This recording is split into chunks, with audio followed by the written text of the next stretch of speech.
nesse espaço aqui a gente pode ver alguns exemplares, a gente tem exemplares de madeira, do tronco, das sementes.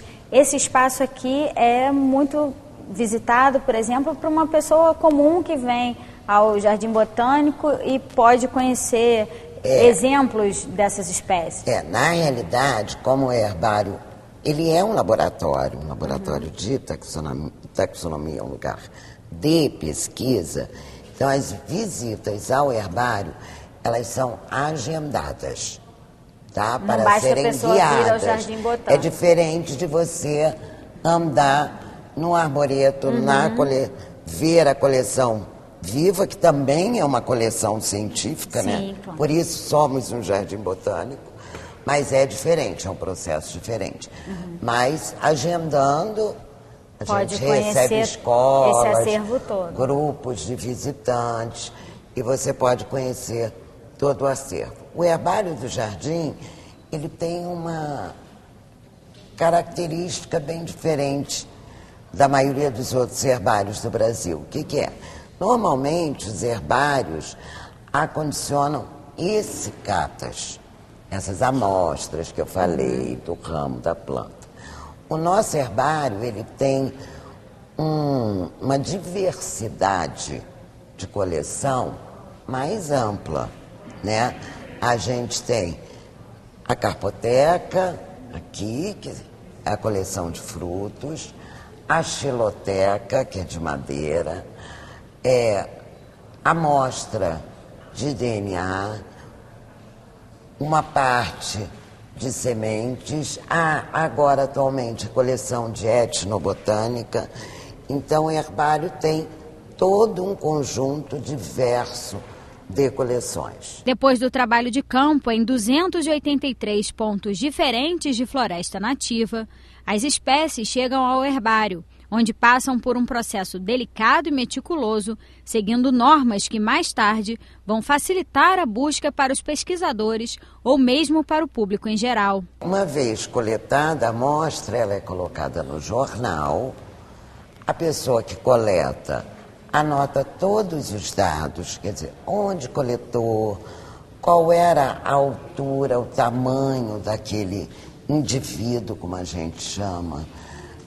Se está em flor, qual é a cor da flor, qual é a cor do fruto, dados sobre o indivíduo e sobre o local de coleta. Porque você faz todo esse levantamento e isso vai servir de base depois para pesquisa de outras pessoas também, com certeza, dos para os visitantes. Mais tipos variados de pesquisa. E por que você tem que anotar? Porque esse material, ele é prensado, tem um método para fazer isso, em folhas de jornais e com papel laminado, papel chupão, colocado numa estufa para desidratar e ele poder durar para o resto da vida. E aí o que acontece? Aqueles dados de cor de flor, de cheiro, eles são perdidos pela desidratação. Por isso que é importante ter todas as informações. Além da informação da procedência, para que qualquer outra pessoa possa retornar àquele local e ver aquela planta. Porque muitas vezes aquela planta só tem numa determinada região.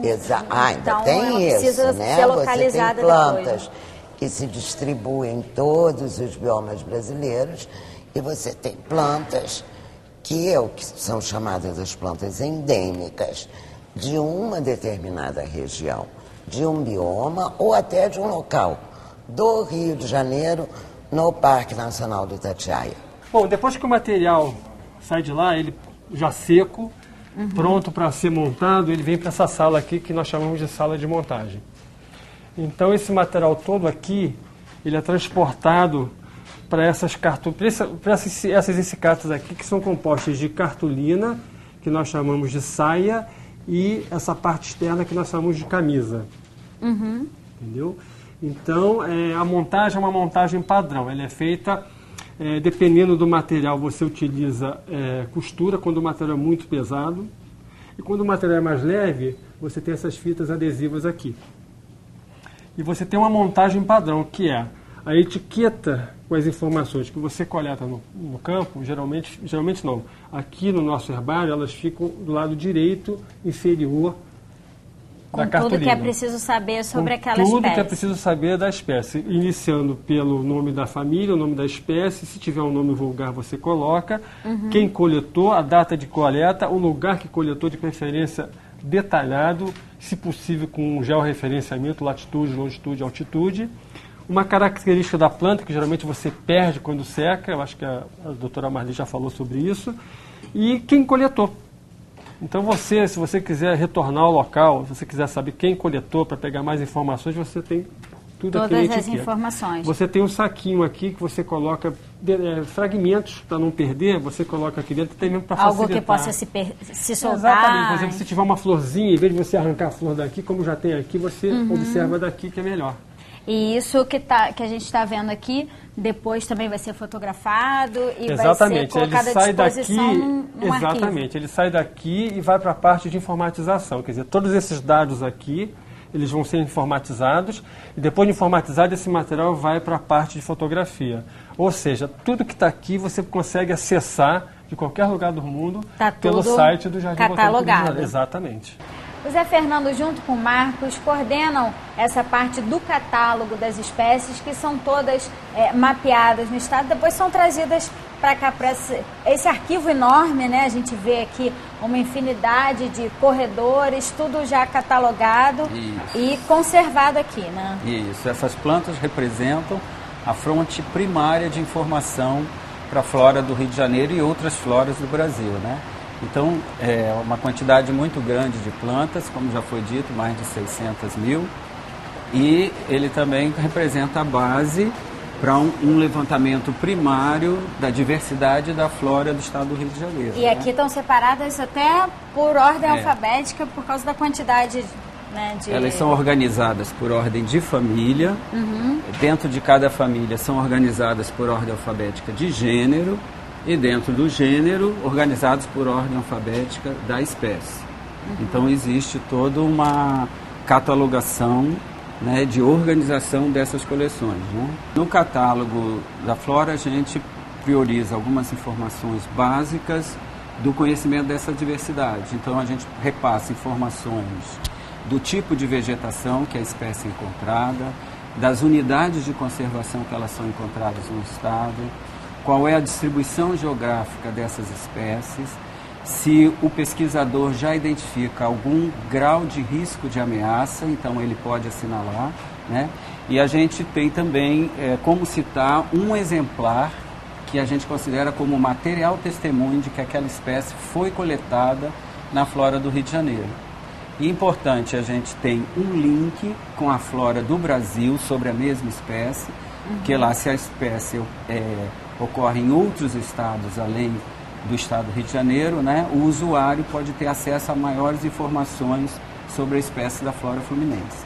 E aí a gente também pode ter, com a distribuição geográfica, se essas espécies são endêmicas da flora do estado do Rio de Janeiro, e agora recentemente essa informação de espécies, da relação de espécies endêmicas, está subsidiando o Centro Nacional de Conservação da Flora, de espécies ameaçadas do Brasil, para se estudar o grau de ameaça das espécies da flora fluminense. Nesse catálogo, a gente consegue saber se aquela determinada espécie está ameaçada ou essa informação não está nesse Num primeiro momento, sim, mas é um indicativo que o pesquisador está dando ao usuário e a outros que recorrem ao catálogo, o grau de ameaça que ele está levantando a possibilidade dessa espécie na flora está ocorrendo.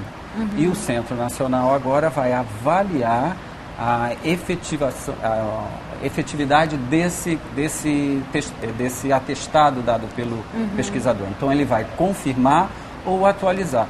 Então o que a gente vê aqui no catálogo, a gente ao mesmo tempo que fornece informações sobre essa diversidade, a gente recebe de volta uma atualização ou com uma correção ou atestando a validade daquela informação, ou seja, é dinâmico, né? O catálogo é dinâmico. Então, as mesmas informações que o inventário florestal está nos dando, a gente também atualiza o catálogo. e pelo próprio catálogo, né, o próprio inventário florestal pode ver a ocorrência nos municípios, em unidade de conservação em que ele está trabalhando.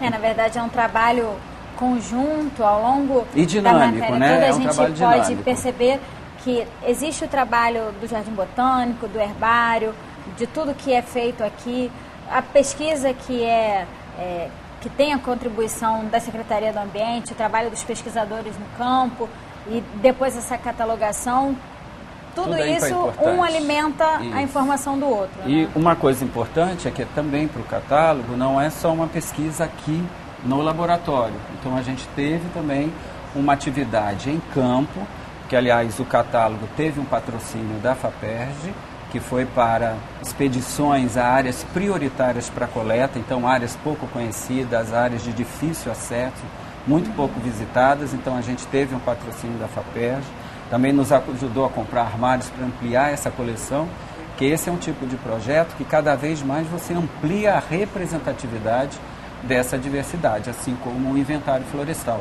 Então a gente, de repente, está redescobrindo espécies, recoletando espécies não coletadas há muitos anos. Atualizando essas informações. Atualizando essas informações, dando novas informações sobre determinadas espécies.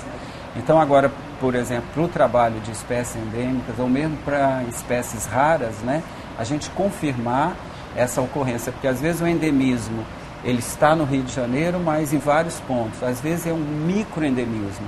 São plantas muito pontuais em determinados... Uma região bem específica. Exatamente. Todas essas informações você encontra no site www.jbrj.gov.br e pelos telefones 3874-1808 e 3874-1214. O Jardim Botânico do Rio fica na Rua Jardim Botânico, número 1008, e funciona de terça a domingo, das 8 da manhã às 5 da tarde, e nas segundas de meio-dia às 5. Não deixe de visitar.